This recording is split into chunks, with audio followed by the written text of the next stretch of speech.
Hello दोस्तों, नमस्कार। मैं बीके पाठक स्वागत करता हूं आपका हमारे इस प्यारे से परिवार में। बहुत बहुत स्वागत है आप सभी का।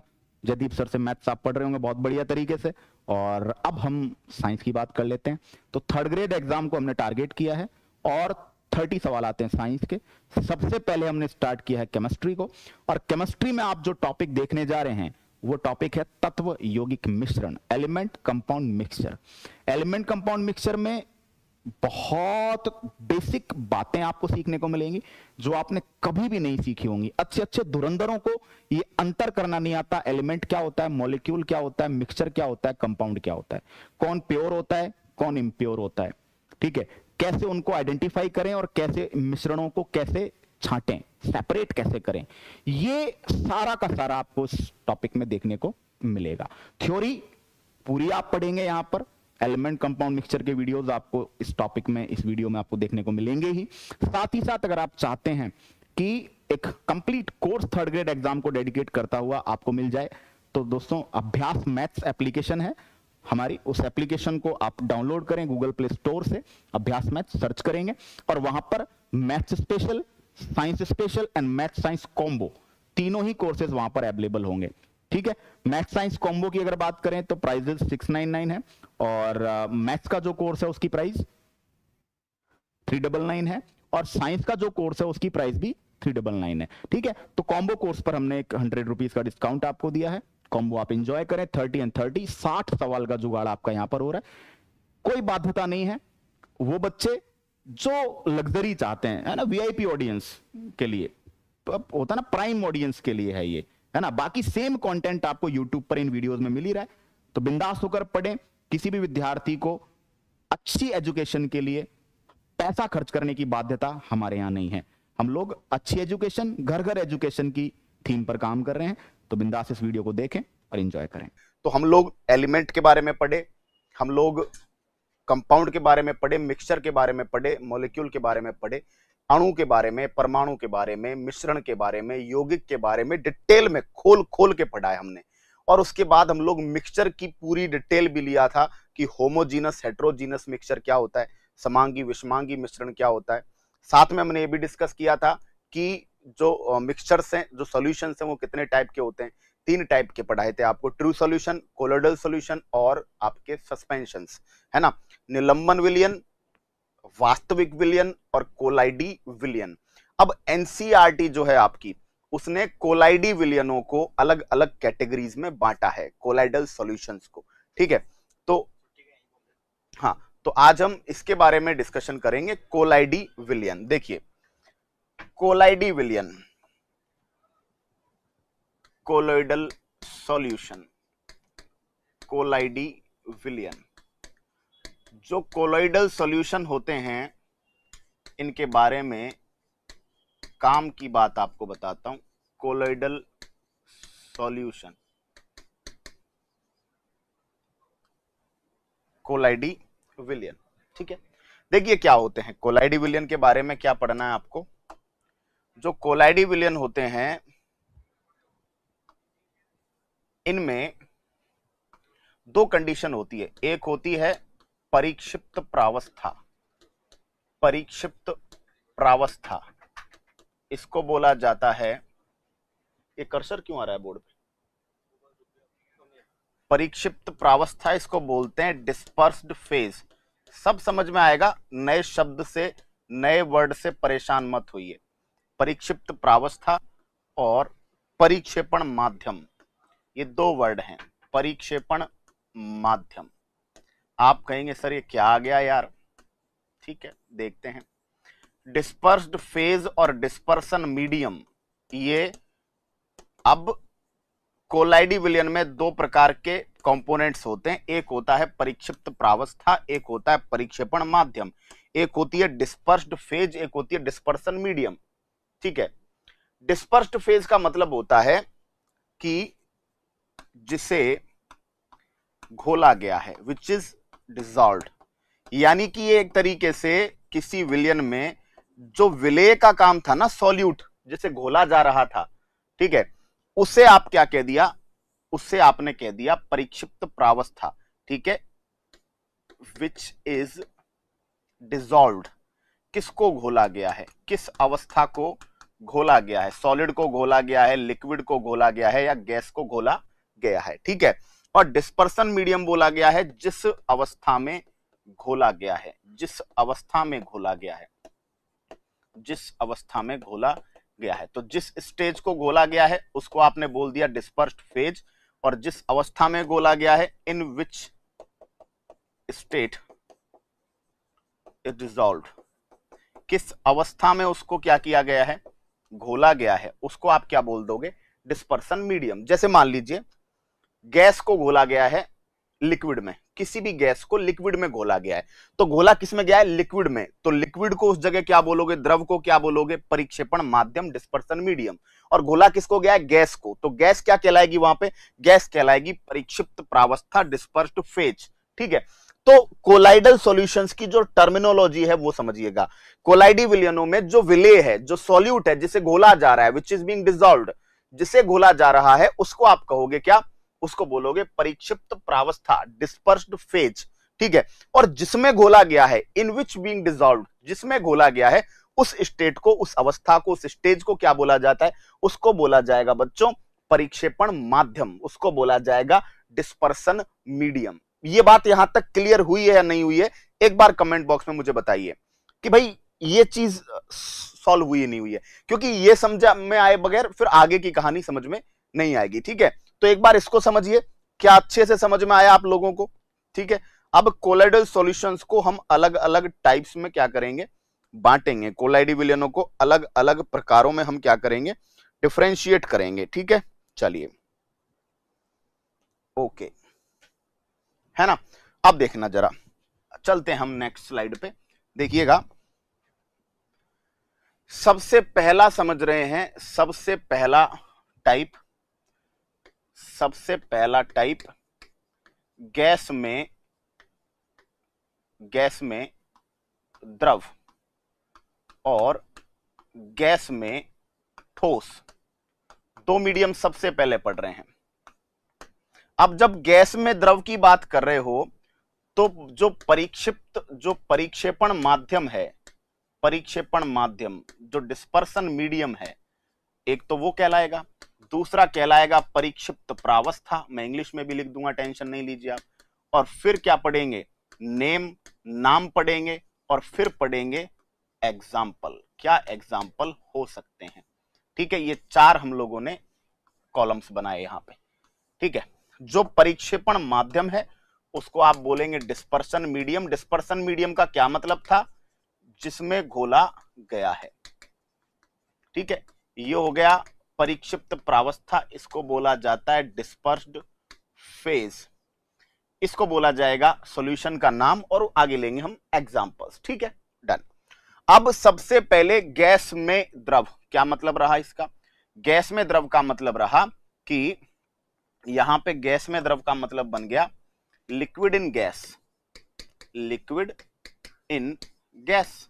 और गैस में सॉलिड, गैस में ठोस का मतलब क्या है, सॉलिड इन गैस, बोलो ठीक है।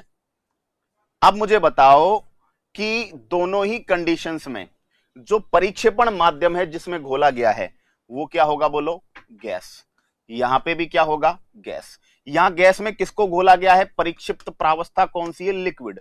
यहां किसको घोला गया है, सॉलिड को घोला गया है। ठीक है, अगर गैस में द्रव को घोला गया हो तो उसे बेटा बोला जाता है द्रव एरोसोल, लिक्विड एरोसोल। ऐसे सॉल्यूशन को क्या बोला जाता है, लिक्विड एरोसोल। और जब गैस में ठोस घोला हुआ हो तो उसको बोला जाता है ठोस एरोसोल। ठीक है, लिक्विड एरोसोल, सॉलिड एरोसोल, है ना। डायरेक्ट पेपर में क्वेश्चन आता है ये कि लिक्विड एरोसोल किसका किसमें सॉल्यूशन है।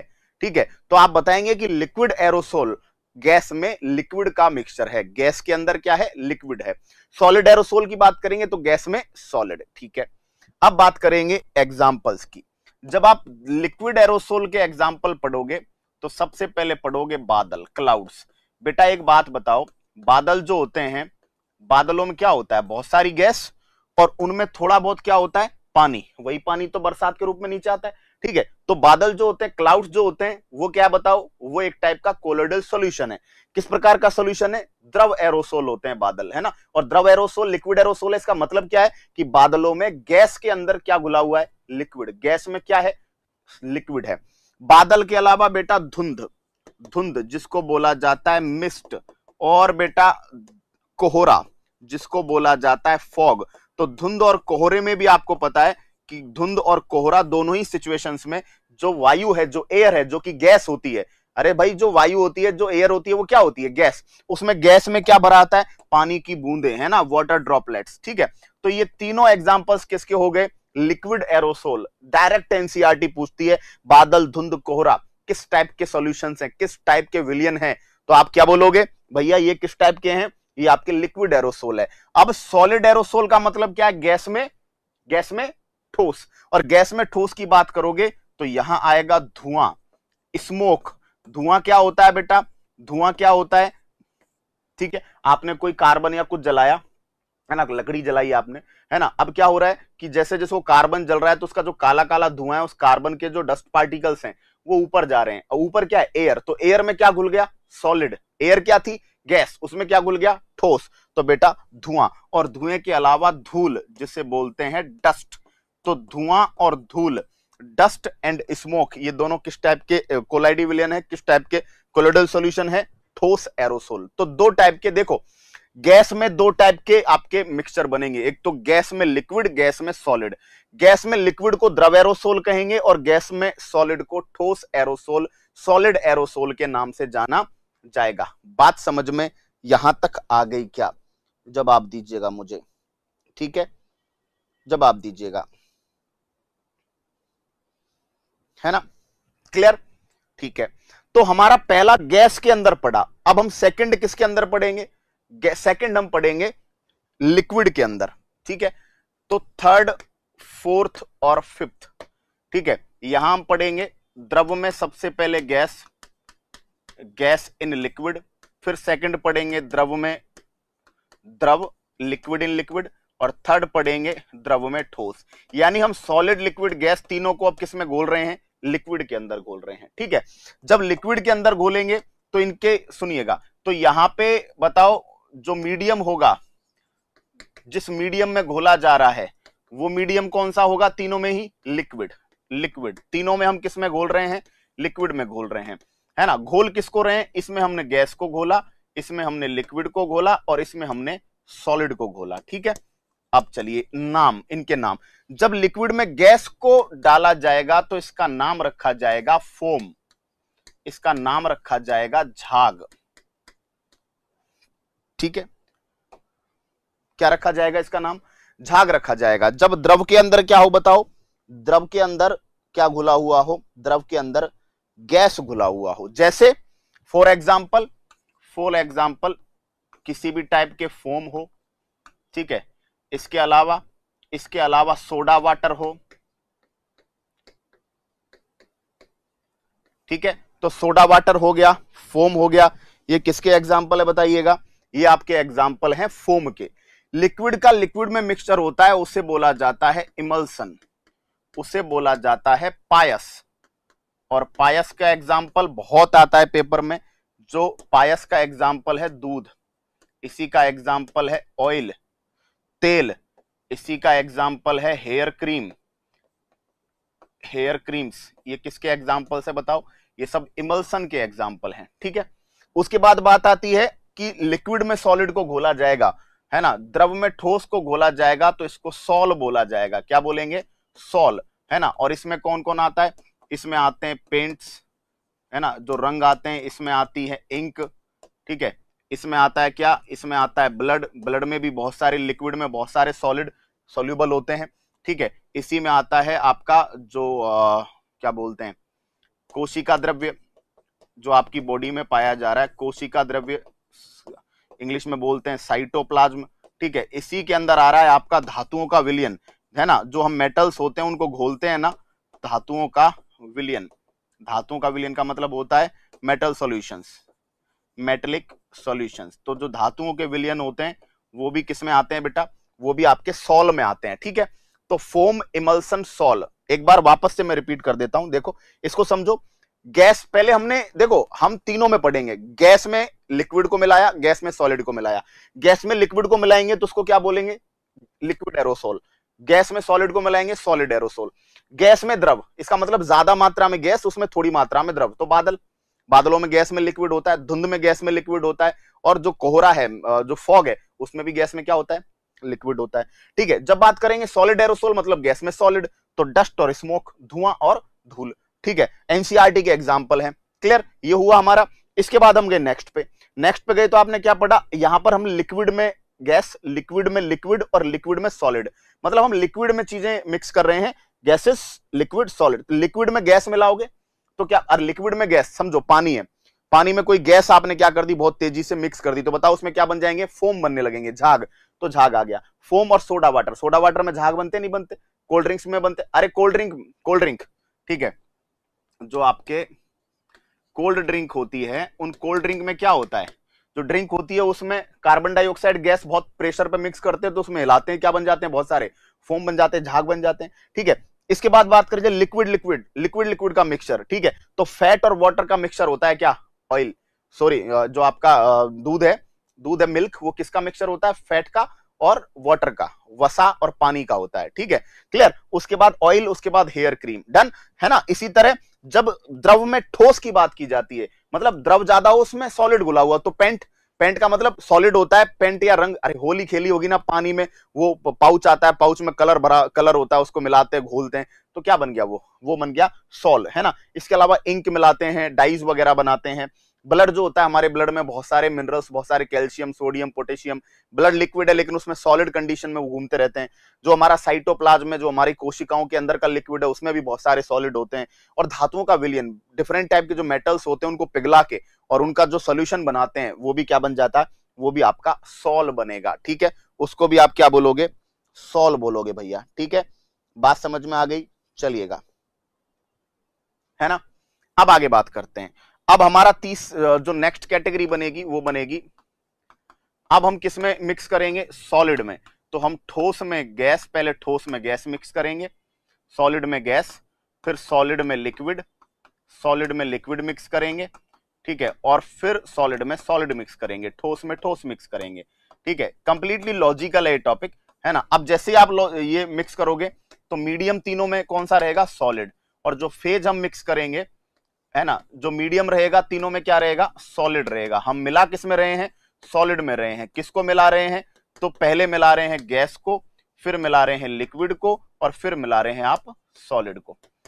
जब सॉलिड में गैस को मिलाएंगे तो बेटा इसको नाम दिया जाएगा सॉलिड फोम, इसको ठोस फोम कहेंगे, है ना। झाग सॉलिड रूप में बनेंगे इसमें, है ना, ठोस फोम। ठोस फोम का एनसीईआरटी ने एग्जांपल दिया है प्यूमिक स्टोन, एक पत्थर होता है ये, और फोम रबर, ये दो एग्जांपल है। फोम का रबर होता है ना, और प्यूमिक स्टोन। ठीक है, ये दोनों क्या होते हैं बताओ, ये दोनों आपके सॉलिड फॉर्म के एग्जांपल है ना।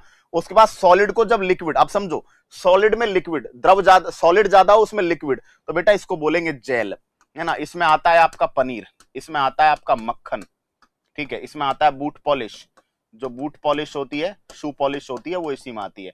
अब पनीर में, मक्खन में आप देखना, पनीर को ऐसे ही दबाओगे ना तो उसमें से क्या निकलेगा, पानी। मक्खन जब रखा होता है तो थोड़ी देर में उसके बगल में क्या जमा हो जाता है, वाटर। क्यों? क्योंकि वहां सॉलिड था, उसमें कुछ क्या घुला हुआ था, वाटर, है ना। तो सॉलिड में क्या घुला हुआ था, लिक्विड।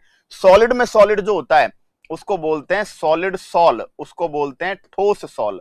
क्या नाम दिया जाएगा, ठोस सॉल। और ठोस सॉल का एग्जाम्पल होते हैं जेम स्टोन्स, जो आपके रत्न पत्थर होते हैं ना, है ना, रत्न, जेम स्टोन्स जो रत्न होते हैं, या फिर रूबी ग्लास होता है ना, ये एनसीईआरटी के एग्जाम्पल है, रूबी ग्लास, है ना। ये क्या होते हैं, सॉलिड सॉलिड के मिक्सचर्स होते हैं, ठीक है। तो ये एनसीईआरटी के एग्जाम्पल्स है। बिल्कुल बायो भी पढ़ेंगे, क्यों नहीं पढ़ेंगे, हम सब कुछ पढ़ेंगे, टेंशन आपको लेनी ही नहीं है साइंस की कहीं होके, ठीक है। जेम स्टोन्स हो गया, ठीक है, और रूबी ग्लास हो गए।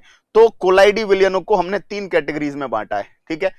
पहला गैस के अंदर बना रहे थे, दूसरा लिक्विड में मिक्सचर बना रहे थे, और तीसरा सॉलिड में मिक्सचर बना रहे थे, ठीक है। हमने तीनों में मिक्सचर बनाए हैं, ठीक है। और इस तरह से हमने आपस में एक दूसरे को मिलाया भी है, ठीक है। जैसे आपने बात किया था गैस में अगर आप लिक्विड मिला दोगे तो क्या बन जाएगा, लिक्विड एरोसोल। गैस में सॉलिड मिला दोगे, सॉलिड एरोसोल बन जाएगा। अब बात आएगी लिक्विड की। लिक्विड में गैस मिलाया तो फोम, झाग बनेंगे, ठीक है। लिक्विड में लिक्विड मिलाया, इमल्सन, पायस। और लिक्विड में सॉलिड मिलाया, उसमें क्या बन जाएगा, सॉल, ठीक है। अब बात आएगी सॉलिड। सॉलिड में गैस मिलाओगे तो कौन सा फॉर्म बनेगा, सॉलिड फॉर्म बनेगा, ठीक है। जब सॉलिड में लिक्विड डालोगे तो सॉलिड ज्यादा लिक्विड कम, तो वो क्या बनेगा, जेल, पनीर, बटर, जेलीज, ठीक है। इसके अलावा सॉलिड में सॉलिड मिला दिए तो सॉलिड सॉल बनेगा, जिससे कि रत्न पत्थर बनेंगे और साथ में क्या बनेगा, आपके रूबी ग्लास बनेगा। तो एनसीईआरटी की टेबल है, जिंदाबाद, इसको छाप डालिएगा दिमाग में और सेट कर डालिएगा, ठीक है। बात समझ में आ गई क्या, अच्छे से कंसेप्ट क्लियर हो गया। चलिए,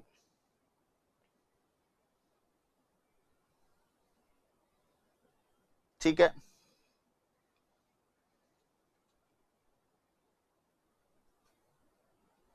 चलिएगा, अब दोस्तों गैस में गैस का जनरली कोलोइडल सॉल्यूशन बनता नहीं है ना। गैस का गैस में जनरली कोई कोलोइडल सॉल्यूशन बनता नहीं है, ठीक है। बटर के बाद क्या लिखा है, किधर, बटर के बाद लिखा है बूट पॉलिश, बूट पॉलिश, है ना। तो गैस का गैस में मिक्सचर एनसीईआरटी ने नहीं दिया है।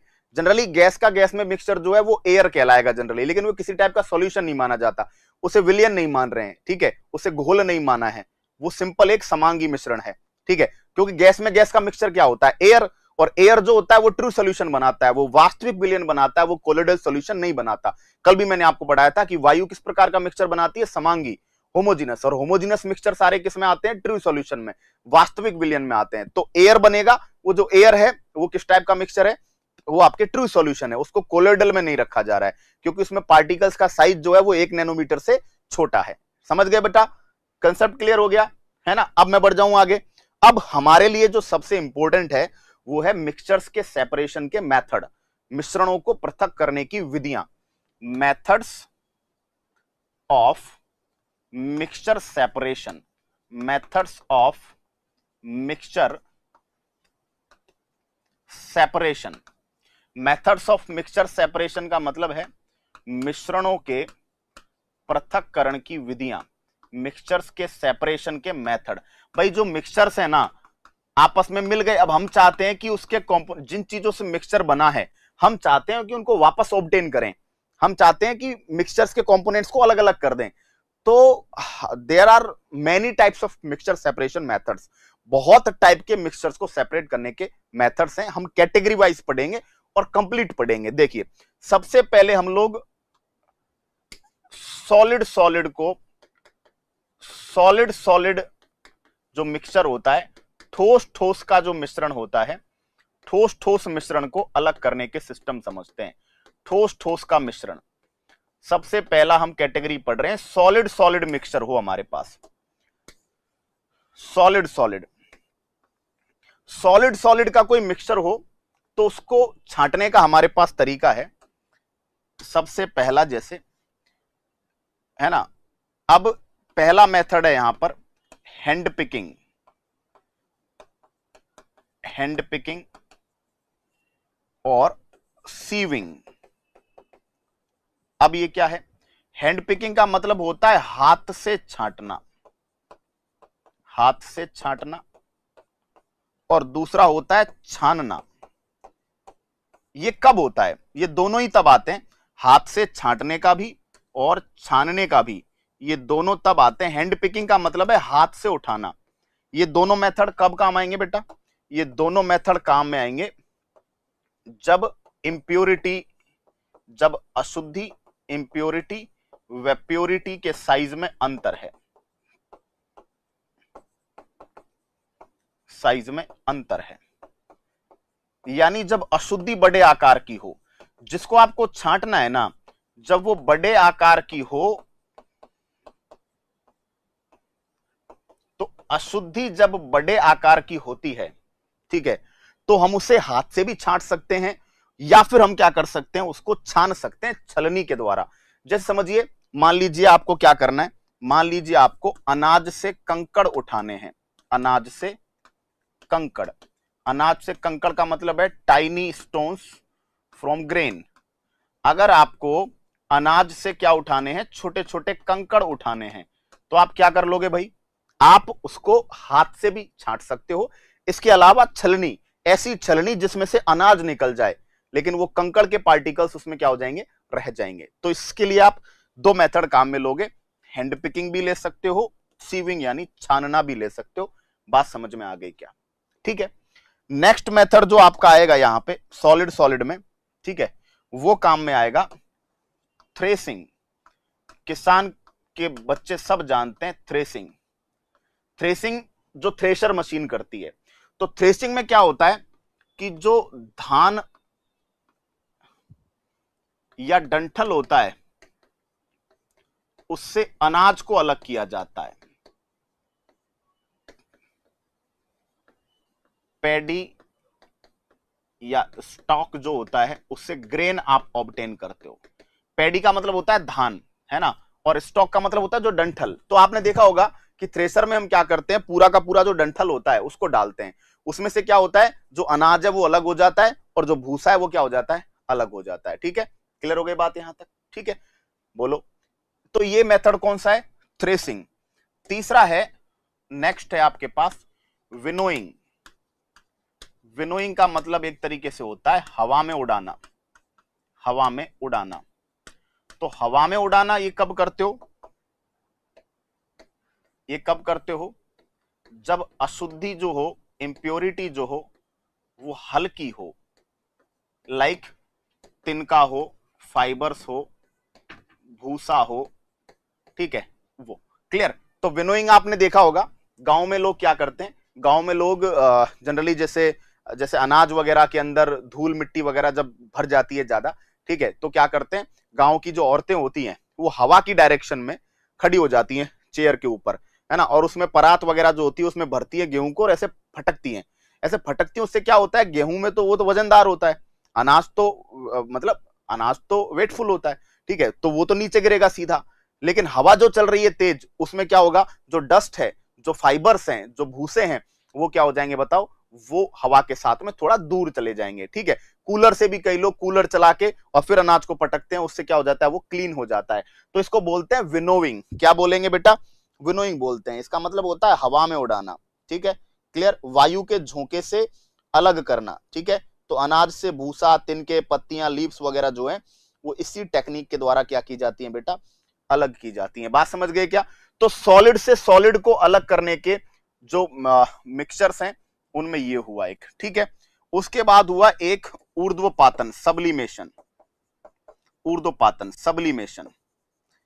सब्लिमेशन कब किया जाएगा, जब इंप्योरिटी, जब जो अशुद्धि है वो कौन कौन है, कपूर है, आयोडीन है, कपूर है, आयोडीन है, नेफ्थलीन है, Kapoor, iodine, naphthalene, ammonium chloride, ammonium chloride, ammonium chloride है, या फिर सॉलिड CO2 है, सॉलिड कार्बन डाइऑक्साइड।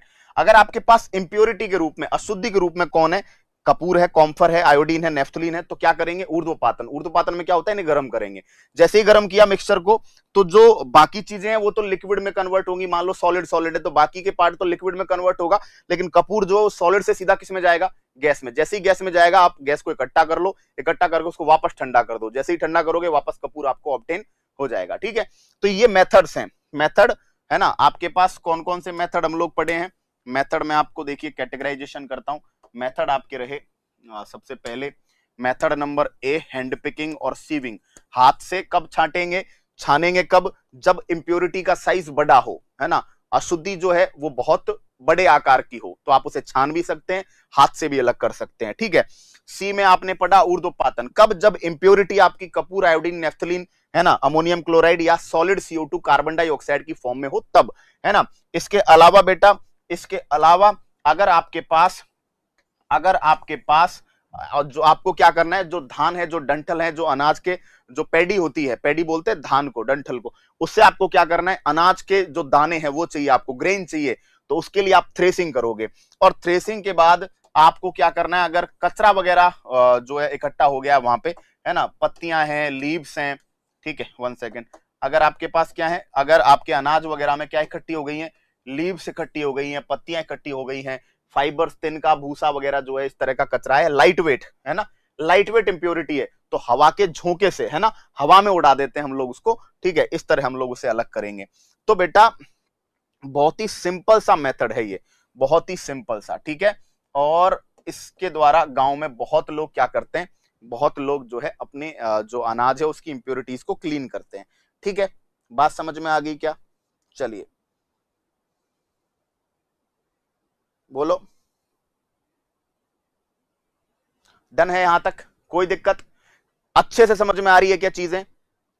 ए बी सी, अच्छा डी डी किधर था? ए बी सी डी ई, है ना, डी और ई ही लिखेंगे, A B C D E, A B C इधर लिखेंगे डी, है ना, और ये मेथड हो गया ई।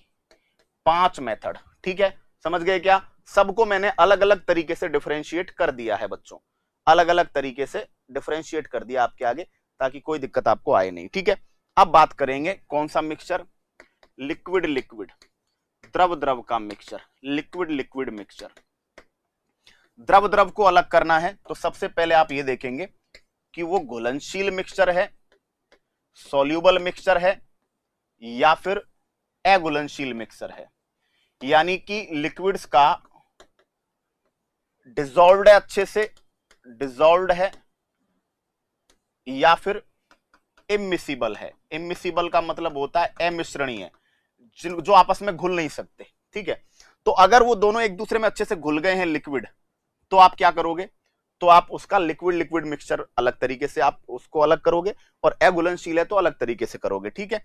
अगर घुलनशील है तो इनके लिए 2 मेथड है, आसवन डिस्टिलेशन, आसवन को बोलते हैं डिस्टिलेशन, और दूसरा प्रभाजी आसवन, फ्रैक्शनल डिस्टिलेशन। प्रभाजी आसवन को बोलते हैं फ्रैक्शनल डिस्टिलेशन, फ्रैक्शनल डिस्टिलेशन। मैं क्लियर कट अप्रोच दे रहा हूं आपको, कोई कंफ्यूजन नहीं। प्रभाजी आसवन, प्रभाजी आसवन और सामान्य आसवन। ये कब होता है?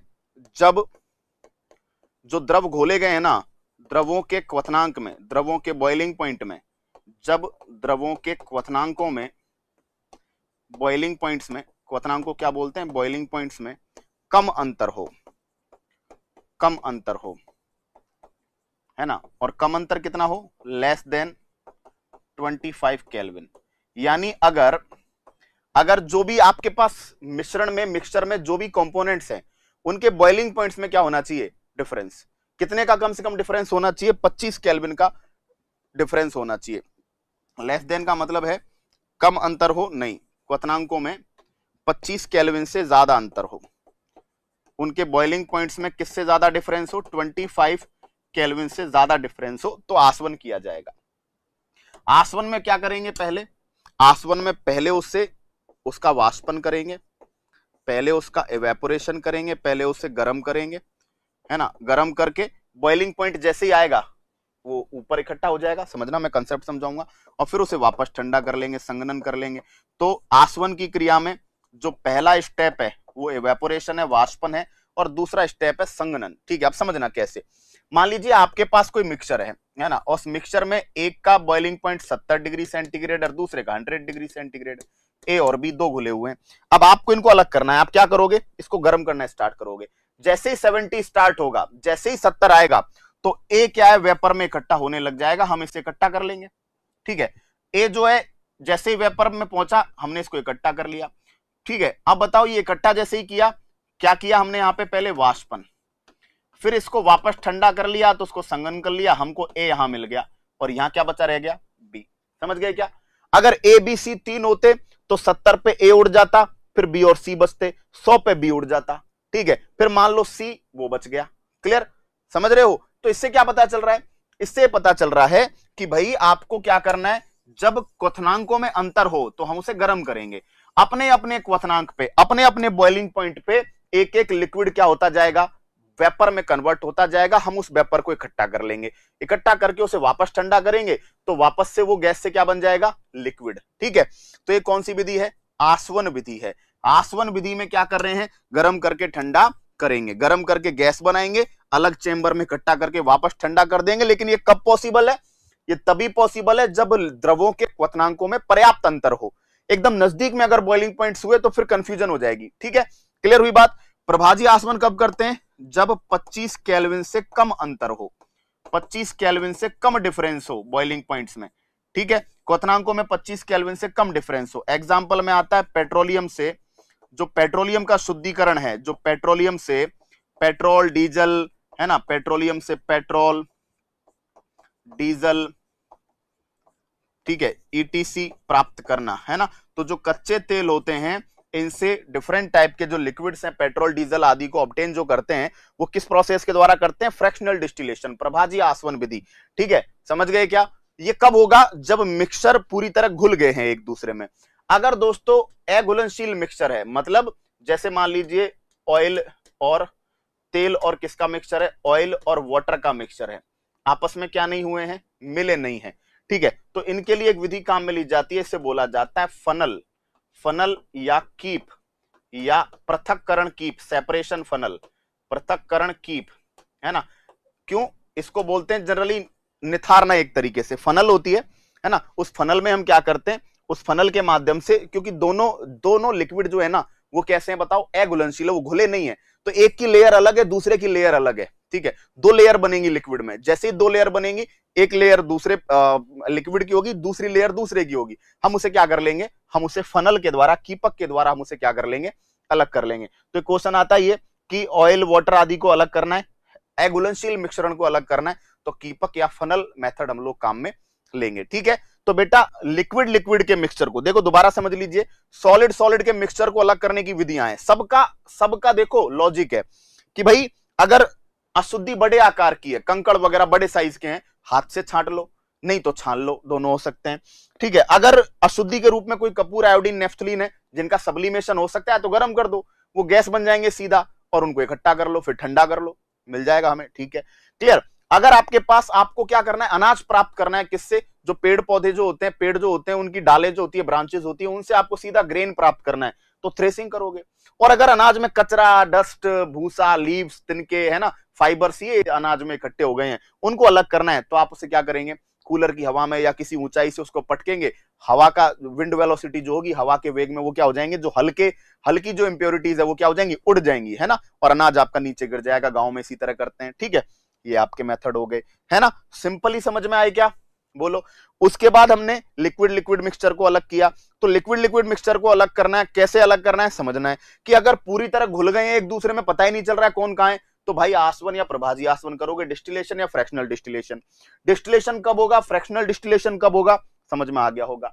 ठीक है, आपसे पूछा जाता है आसुत जल, जो डिस्टिल वाटर होता है, वो किस विधि द्वारा प्राप्त किया जाता है? डिस्टिल वाटर किस विधि द्वारा प्राप्त किया जाता है?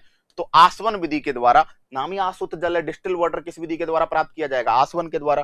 ठीक है, प्रभाजी आसवन से क्या करेंगे? जब बॉइलिंग पॉइंट्स के बीच में इतना सा डिफरेंस हो गया, आपको पता ही नहीं चल रहा कि कौन कब बॉइल होगा, तो आप फ्रैक्शनल डिस्टिलेशन करेंगे, है ना। तो पेट्रोलियम से, ठीक है, पेट्रोलियम से जो डीजल, केरोसिन एटसेट्रा को हम लोग अलग करते हैं।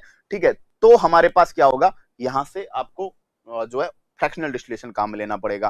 ठीक है, बच्चा पूछ रहा है सर कंटेंट एलडीसी में 50 में से कितने क्वेश्चन सही हो जाएंगे? देखिए, स्टेनोग्राफर में लास्ट वैकेंसी में आप उठा के देख सकते हैं, 75 में से 74 तक बच्चे करके आए हैं, और एलडीसी में भी कितना भी लेवल आए, आपको 45 प्लस की अप्रोच मैं दे रहा हूं यहां पे, और आप 48 49 तक भी जा सकते हो, वो लक है, लेकिन 45 तक की अप्रोच तो मैं खुद दे रहा हूं कि अगर आपने शिद्दत के साथ कंटेंट को भी पढ़ लिया, प्रैक्टिस ठीक से कर ली, तो आप 40 to 45 के बीच में तो आराम से जाओगे।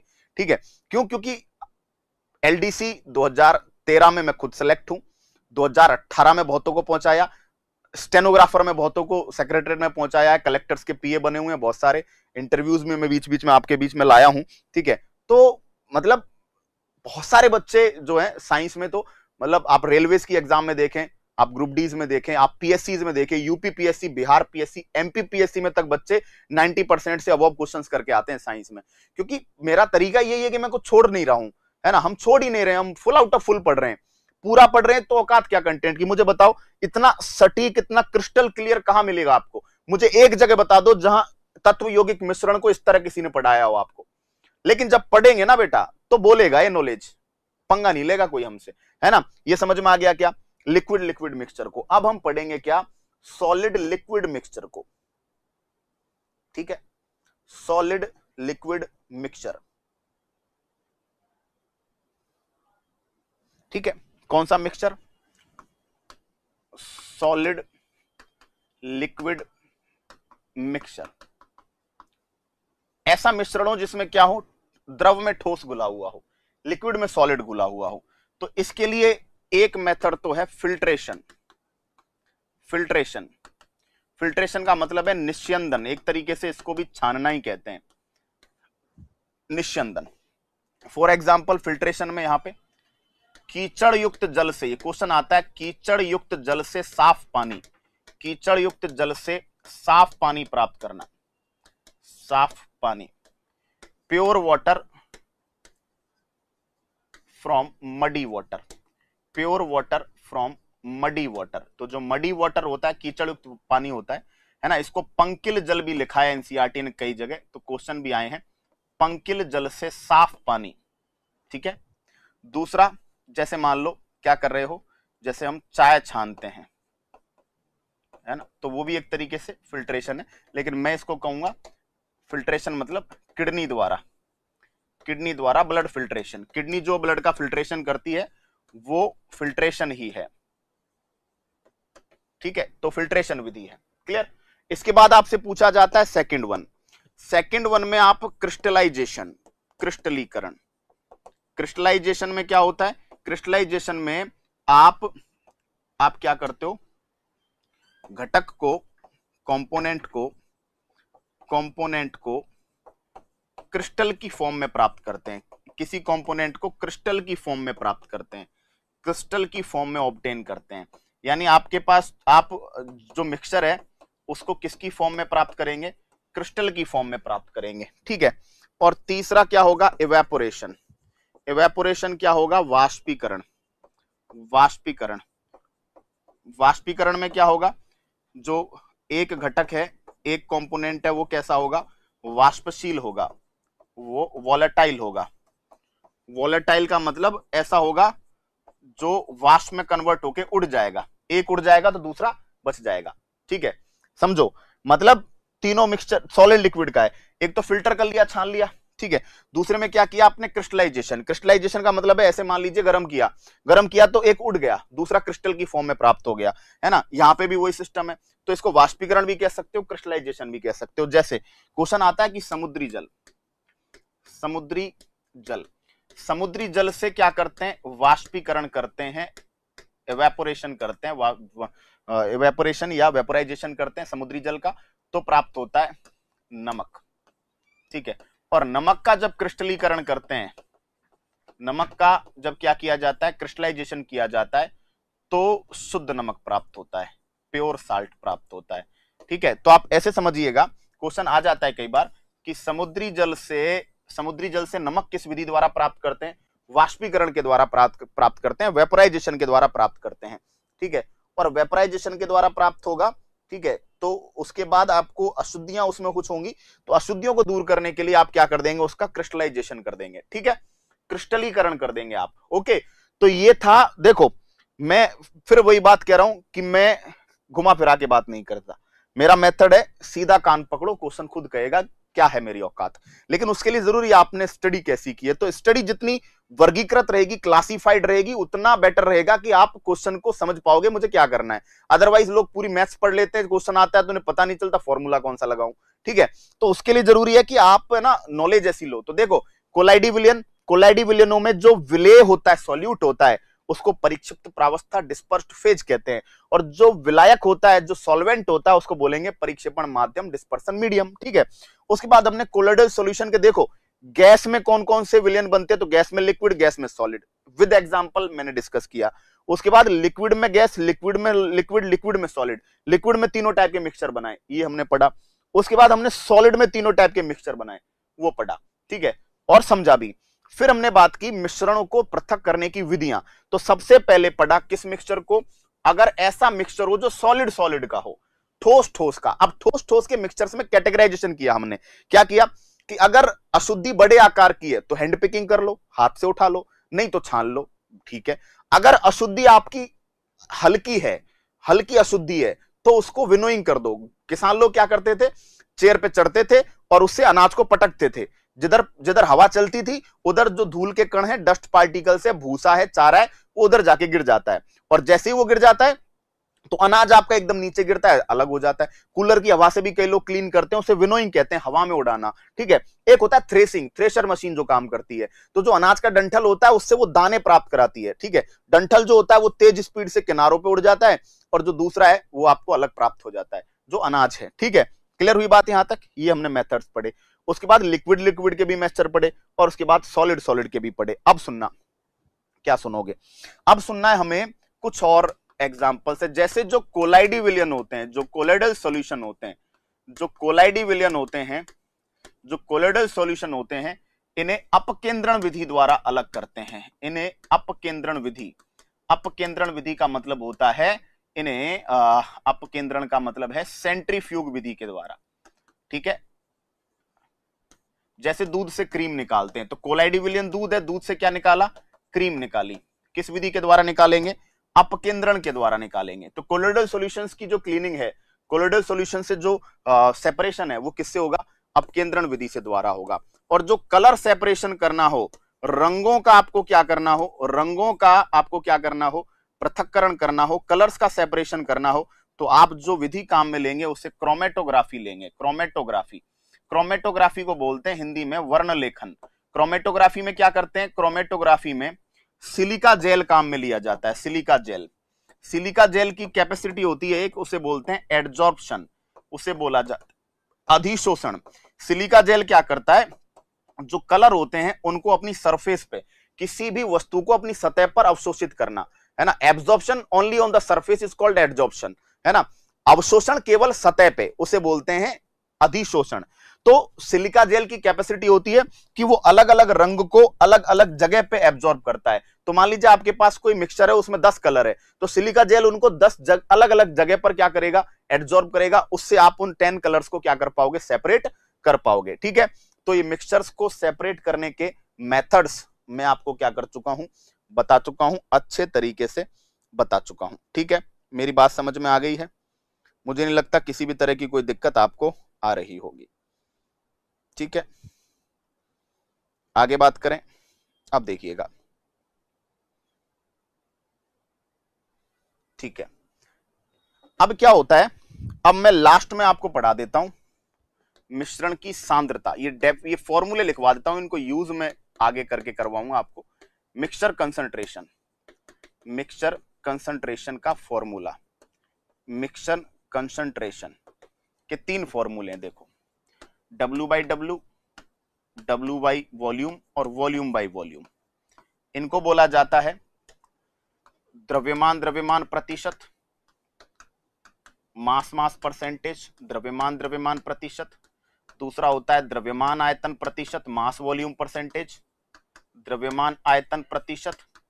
और तीसरा होता है आयतन आयतन प्रतिशत, वॉल्यूम आयतन आयतन प्रतिशत, वॉल्यूम वॉल्यूम परसेंटेज, ठीक है। आप क्या करोगे, द्रव्यमान द्रव्यमान यानी कि ऊपर विलेय का द्रव्यमान, विलेय का द्रव्यमान अपॉन नीचे किसका लेना है, विलयन का, विलेय का द्रव्यमान अपॉन विलयन का द्रव्यमान, विलेय का द्रव्यमान अपॉन विलयन का द्रव्यमान into 100। Mass of solute upon mass of solution, नीचे किसका लोगे बेटा, सॉल्यूशन का लोगे, ठीक है। अब यहां द्रव्यमान आयतन प्रतिशत है, तो ऊपर मास लोगे, नीचे क्या लोगे, वॉल्यूम। तो इसे बोलेंगे विलेय का द्रव्यमान अपॉन विलयन का आयतन, विलेय का द्रव्यमान अपॉन विलयन का आयतन, वॉल्यूम ऑफ सॉल्यूशन इनटू 100, ठीक है। और आयतन आयतन प्रतिशत में दोनों का ही आपको वॉल्यूम लेना है, तो विलेय का आयतन अपॉन विलयन का आयतन, विलयन का आयतन इनटू दोनों को क्या लेना है ना। क्लियर है ना। तो आपको क्या करना है, विलेय को बोलेंगे सॉल्यूट, ठीक है, विलेय को क्या बोलेंगे, solute, mass of solute upon mass of solution, है ना, इनटू 100। यहां क्या लिखेंगे, मास of solute upon upon volume of solution. आपको विलयन का क्या लेना है, वॉल्यूम लेना है, इनटू 100। इधर लिखेंगे क्या, mass of volume of solute, ठीक है, और अपॉन वॉल्यूम ऑफ सॉल्यूशन। ठीक है, तो यहां इंग्लिश में मैं लिख देता हूं विले, विले को बोलते हैं सॉल्यूट, ठीक है, और विलियन को क्या बोलते हैं, विलियन को बोलते हैं सॉल्वेंट, सॉरी सॉल्यूशन। ठीक है, और मास आपको पता है किसको बोला जाता है, द्रव्यमान को, और वॉल्यूम किसको बोला जाता है, आयतन को। ठीक है, अब आपको क्या करता है, अब आपको एक क्वेश्चन दे देता है। ठीक है, एक क्वेश्चन मैं समझा देता हूं फॉर एग्जांपल, फिर हमारा टाइम हो रहा है तो हम कंप्लीट करेंगे। क्वेश्चन दे दिया कि 60 ग्राम ग्लूकोज, 60 ग्राम ग्लूकोज 240 ग्राम पानी में घुला हुआ है, घुला हुआ है। फाइंड W/W परसेंटेज, द्रव्यमान द्रव्यमान प्रतिशत बताइए, इस विलयन की द्रव्यमान द्रव्यमान प्रतिशत सांद्रता बताइए। Find out the W/W percentage concentration, है ना, कंसंट्रेशन आपको बताना है, द्रव्यमान द्रव्यमान प्रतिशत सांद्रता। ठीक है, अब ये कह रहा है 60 gram of glucose is dissolved in 240 gram of water. ठीक है, तो find out the W/W percentage.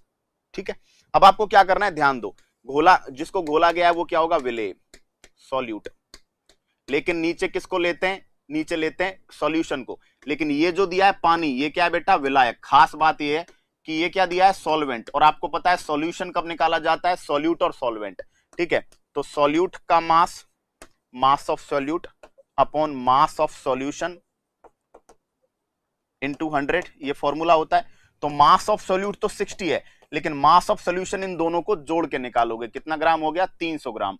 तो आपने लिखा नीचे 300, 100 निकाला, 60 से गया 5 बार, बोलो 20%। समझ गए, बस यही लफड़ा है यहाँ पे एग्जामिनर कई बार आपको विलायक जो सॉल्वेंट होता है, अभी 25 निकाला है ना, ये गलती इसीलिए की, क्यों, क्योंकि वो कह रहा है 60 ग्राम ग्लूकोज को 240 ग्राम पानी में मिलाया है, तो मतलब 240 ग्राम पानी है, 60 ग्राम ग्लूकोज है, तो टोटल विलयन कितना हुआ, 300। ठीक है, अगर मैं ऐसे कहता कि 60 ग्राम ग्लूकोज को पानी में घोलकर 240 ग्राम विलयन बनाया गया है, डिफरेंस है दोनों लैंग्वेज में, 60 ग्राम ग्लूकोज को 240 ग्राम पानी में घोलना मतलब टोटल 300, है ना, और एक ये कहना कि 60 ग्राम ग्लूकोज को पानी में घोलकर 240 ग्राम विलयन बनाना, इट मींस टोटली 240 है। ठीक है, तो अपने को भाग टोटल का देना है, क्लियर हुई, बस बाकी तो फिर सिंपल है, क्या करना है, बाकी तो बड़ा सिंपल है, फिर क्या करोगे, ऊपर अगर आपको W/W पूछे तो ऊपर आपको मास लेना है, नीचे भी मास लेना है, W/V पूछे तो मास अपॉन वॉल्यूम, ऊपर सॉल्यूट का मास लेना है, नीचे सॉल्यूशन का क्या लेना है, वॉल्यूम लेना है। और अगर वॉल्यूम बाई वॉल्यूम की बात करेगा तो ऊपर भी वॉल्यूम लेना है सॉल्यूट का, और नीचे सॉल्यूशन का क्या लेना है, फिर वॉल्यूम लेना है। ठीक है, बात समझ में आ गई क्या, है ना, तो ये हमारी बातें हुई है। ठीक है, और यहां आकर एलिमेंट कंपाउंड मिक्सचर मेरी तरफ से क्या है, कंप्लीट है। ठीक है, क्लियर, हाँ, कुछ एक बातें मैं नोट में लिखवा देता हूं, नोट में एक लाइन लिखवा देता हूं आपको। ठीक है, पदार्थ का वह सूक्ष्मतम, ये क्वेश्चन आता है, पदार्थ का वह सूक्ष्मतम कण, smallest particle of a substance, पदार्थ का वह सूक्ष्मतम कण जिसमें पदार्थ के सभी गुण मौजूद होते हैं। क्वेश्चन आता है कि पदार्थ के सभी गुण अध्ययन, पदार्थ के सभी गुणों का अध्ययन करने के लिए all type of properties of a substance, all type of properties of a substance is present. Smallest unit of matter, पदार्थ की सबसे छोटी इकाई, इन विच, ये कह रहा है कि भैया स्मॉलेस्ट यूनिट ऑफ मैटर, पदार्थ की सबसे छोटी इकाई, इन विच, जिसके अंदर all type of properties of substance, पदार्थ की सारी प्रॉपर्टीज बाकी हैं, ठीक है, मौजूद हैं। ओके, तो उसको बोला जाएगा अणु, मॉलिक्यूल। पदार्थ का सबसे छोटा सूक्ष्मतम कण जो शुद्ध है, सबसे छोटा कण परमाणु है, पदार्थ की सबसे छोटी सूक्ष्मतम और शुद्ध इकाई वो तत्व है। ठीक है, और ये आपका पदार्थ की वो इकाई, स्मॉलेस्ट यूनिट, जिसमें उस पदार्थ के, उस सब्सटेंस के सारी प्रॉपर्टीज मौजूद है, वो क्या कहलाएगा, मॉलिक्यूल। ठीक है, अब टॉपिक हुआ फिनिश, नए टॉपिक में एटॉमिक स्ट्रक्चर। ठीक है दोस्तों, लेता हूं मैं आपसे विदा, आगे मुलाकात नेक्स्ट क्लास में, तब तक के लिए टाटा बाय बाय, जय हिंद।